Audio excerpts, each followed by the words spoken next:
আসসালামু আলাইকুম। এনটিআরসি 18তম শিক্ষক নিবন্ধনের ভাইবা পরীক্ষা চলছে। তো অনেকে জানতে চান সেই ভাইবা পরীক্ষার যে ভাইবা মার্কস 20-এর মধ্যে 15, 16, 17, 18, 19, 20 পাওয়া যায় এবং ভাইবাতে ফেল করে এই ভাইবা নাম্বারটা কি সাথে সাথে দিয়ে দেওয়া হয়, ভাইবা শেষ নাম্বার দেওয়া হয়ে যায় নাকি পরবর্তী নাম্বার দেওয়া হয়?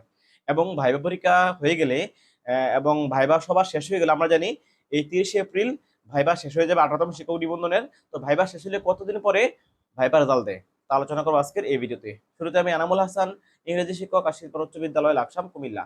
দেখুন, ভাইবা পরীক্ষা কিন্তু খুবই একটি সংক্ষিপ্ত একটি, যেমন মাত্র 20 নাম্বারের মৌখিক পরীক্ষা। আমরা সবাই যারা ভাইবা পরীক্ষা দিচ্ছি এবং দিব, তাদের মধ্যে কি একটি টেন্ডেন্সি থাকে যে আমার এই ভাইবা নাম্বারটা কি সাথে সাথে দিয়ে দিচ্ছে কিনা। আপনারা খেয়াল করবেন, যখন আপনারা ভাইবাতে যান তখন আগে কিন্তু আপনাদের যে সার্টিফিকেটগুলো দেখা হয়, যে দেখি আপনার এসএসসি এইচএসসি অনার্স গুলো দেখা হয়। তো এখানে কিন্তু এসএসসি এইচএসসি সার্টিফিকেটের উপর কিন্তু 12 নাম্বার আছে। এটা কিন্তু সাথে সাথে নাম্বার দিয়ে আপনি খেয়াল করবেন যে আপনাকে কত দিচ্ছে, 10, 11, 12 দিচ্ছে কিন্তু। আপনি কিন্তু সাথে সাথেই দেখতে পাবেন এটা নাম্বার কাউন্ট হয়ে গেছে। এবং অর্থাৎ ওই দিনের বোর্ডে এবং যেদিনকে আপনি বোর্ডে যারা থাকেন তারা নাম্বার টুকে রাখেন। অর্থাৎ আপনি কত নাম্বার পেয়েছেন, পাস নাকি ফেল, অর্থাৎ আপনার রোল নাম্বার উপর কিন্তু তারা একটা কাগজের মধ্যে টুকে রাখেন। অর্থাৎ ওই দিন ওই ভাইবা শেষেই সকলের পাস ফেল নাম্বার দিয়ে দেওয়া হয়। এরপর কোনো কাজ নেই, অর্থাৎ ভাইবা শেষ, আপনার কিন্তু পাস ফেল নির্ধারিত হয়ে গিয়েছে এবং আপনি কত নাম্বার পেয়েছেন তাকে তো দেওয়া হয়ে গেছে। তাছাড়া এনটিআরসি শিক্ষক নিবন্ধন কিন্তু ভাইবা নাম্বার কাউন্ট হয় না। ভাইবা নাম্বার আপনার যে চাকরি পেতে কোনো প্রভাব ফেলে না, কিন্তু এটা পাস ফেল আছে। হ্যাঁ? তো এই যে অনেকের এই ধারণাটা, আজকে বিষয়টা ক্লিয়ার হয়ে গেলেন যে আপনারা যখন ভাইবা দিচ্ছেন, আপনার দেখেন ১ম সার্টিফিকেটে যে একটি মানুষ কি করে, একটা লোক চেয়ার নিয়ে বসে থাকে, টেবিলে বসে থাকে, তিনি নাম্বার দিলেন। পরবর্তীতে যখন ভাইবা শেষ, উনি আবার নাম্বারটা ওখানে দেয়। কাকে? যে ভাইবা বোর্ডের যে চেয়ারম্যান ওনাকে দেয়।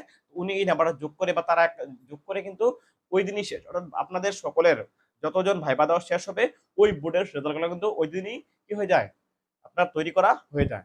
এইজন্য ভাইবার পরে কিন্তু রেজাল্ট দিতে বেশি সময় লাগে না। সর্বোচ্চ ১০ থেকে ১৫ দিন সময় লাগে। ওরা বলা হয় যে ৫ থেকে ১০ দিন সময় বলে, কিন্তু আ ওরা একটু লেট করে, মানে একদম নির্ভুলভাবে করতে গেলে আর এতগুলো অনলাইনে যুক্ত করার ক্ষেত্রে একটু সমস্যা হয়। এজন্য ১০ থেকে ১৫ দিন সময় লাগে। অর্থাৎ আমরা বিগত বছরগুলো দেখছি, যেমন ১৪, ১৫, ১৬, ১৭ ওগুলাতে দেখছি আমরা মাত্র ১০ থেকে ১৫ দিনের মধ্যে কিন্তু রেজাল্ট দিয়ে দিয়েছে।